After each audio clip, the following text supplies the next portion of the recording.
आप सभी को राम राम। बहुत ही इंपॉर्टेंट अपडेट दे रहे हैं, सेबी ने अपडेट दी है और आपको पता है कि इससे सीधा वॉल्यूम इम्पैक्ट होंगे फ्यूचर एंड ऑप्शन ट्रेडर्स के, क्योंकि यहाँ पे बड़ा अपडेट आ रहा है और सेबी एक बार फिर से देखेगा एक ड्रास्टिक चेंज करने वाला है फ्यूचर एंड ऑप्शन की दुनिया में।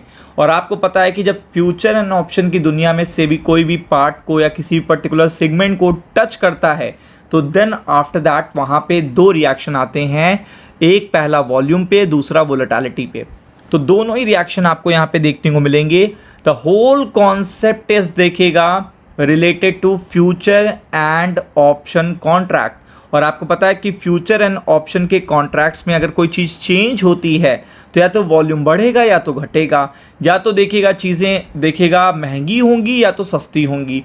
तो ये चीज़ देखेगा काफ़ी बड़ा इम्पैक्ट डालने वाली है। टाइमिंग इसकी देखेगा, आपको पता है नेक्स्ट वीक है, चूँकि नेक्स्ट वीक यहाँ पे सेबी की क्या है मीटिंग है और आपको पता है यहाँ पे ये अनाउंसमेंट हो सकता है, इसलिए अपकमिंग मार्केट पे बुरा असर पड़ सकता है। तो उसके लिए प्रिपेयर्ड रहिएगा, चाहे वो मंडे को पड़ जाए या ट्यूसडे को पड़ जाए, तो इसके लिए प्रिपेयर्ड रहिएगा। अपडेट क्या बताते हैं, SEBI eyes longer term FNO contract to deepen derivative market. अब आपको पता है कि सेबी बार बार आपसे एक ही बात कहता है कि हम फ्यूचर एंड ऑप्शन के कॉन्ट्रैक्ट्स और देखिएगा फ्यूचर एंड ऑप्शन के ट्रेडर और रिटेल ट्रेडर्स को बचाने के लिए लगातार मेजर्स ला रहे हैं ताकि रिस्क मैनेज किया जा सके। बेसिकली क्या होता है, जब आप रिस्क मैनेज ज़्यादा कर लेते हो तो आपका देखिएगा रिस्क तो एकदम कम हो जाता है, बट चीज़ें इतनी ज़्यादा देखिएगा महंगी हो जाती हैं कि लोग उस मार्केट को छोड़ना शुरू कर देते हैं।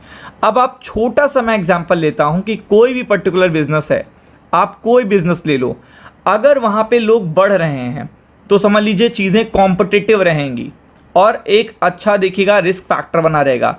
लेकिन वहाँ से लोग अगर बहुत कम हो रहे हैं तो वो बिज़नेस लग रहा है कि आपको देखिए वहाँ पे देखिए पहले 100 लोग थे, अब 100 लोग की जगह पे 20 लोग बचे हैं, तो लोगों को लगेगा कि यहाँ पे रिस्क फैक्टर देखिएगा ज़्यादा हो गया और देखिएगा चीज़ें लिखिएगा लोग यहाँ पे कम हो गए। बट एक्चुअल में बेसिकली क्या होता है कि जब किसी भी पर्टिकुलर सेगमेंट से लोग पीछे हटते हैं तो रिस्क फैक्टर घटने की जगह और बढ़ जाता है। अब ऐसा क्यों? क्योंकि आपको पता है कि स्पाइक्स आते हैं, वो पर्टिकुलर बिजनेस चलेगा नहीं चलेगा, धंधा चलेगा नहीं चलेगा, इतना महंगा इन्वेस्टमेंट करने के बाद चलेगा नहीं चलेगा, ये बड़ा फैक्टर आ जाता है।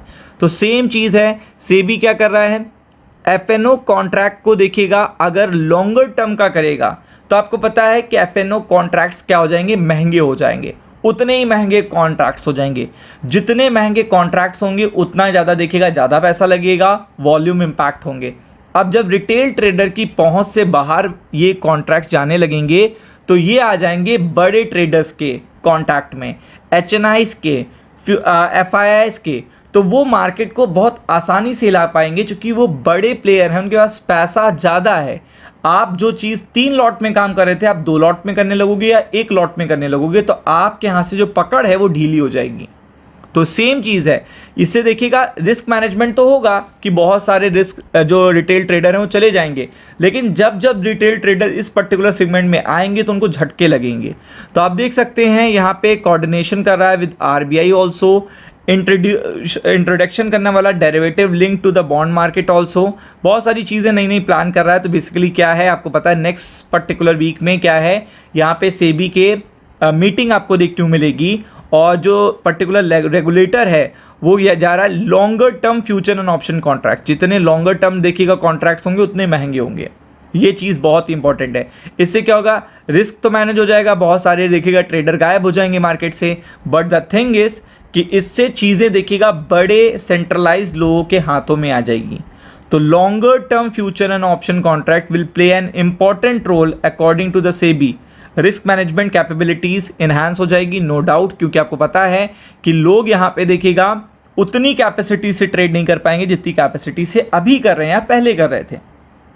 सेम चीज़ है, तो आपको पता है कि इससे पहले भी मल्टीपल एफर्ट्स ऐसे किए जा चुके हैं। तो उसमें होता क्या है कि रिटेल ट्रेडर कम होता चला जा रहा है और देखिएगा जब स्पाइक्स आते हैं मार्केट में, मैनिपुलेटिव मार्केट होती है तो उसमें रिटेल ट्रेडर को बड़े लॉसेस होते हैं क्योंकि आप उतनी क्वांटिटी में पकड़ ही नहीं बना पा रहे हो। और ऐसा देखिएगा कोविड के बाद आपको नहीं देखने को मिला था, क्योंकि रिटेल ट्रेडर के हाथ में पकड़ बहुत अच्छी आ गई थी मार्केट की। तो उस पर्टिकुलर टाइम पर बहुत सारा बड़ा सेगमेंट देखिएगा मार्केट को मैनिपुलेट नहीं कर पा रहा था। तो इसका इंपैक्ट पड़ेगा, इसके लिए प्रिपेयर्ड रहिएगा। राम राम।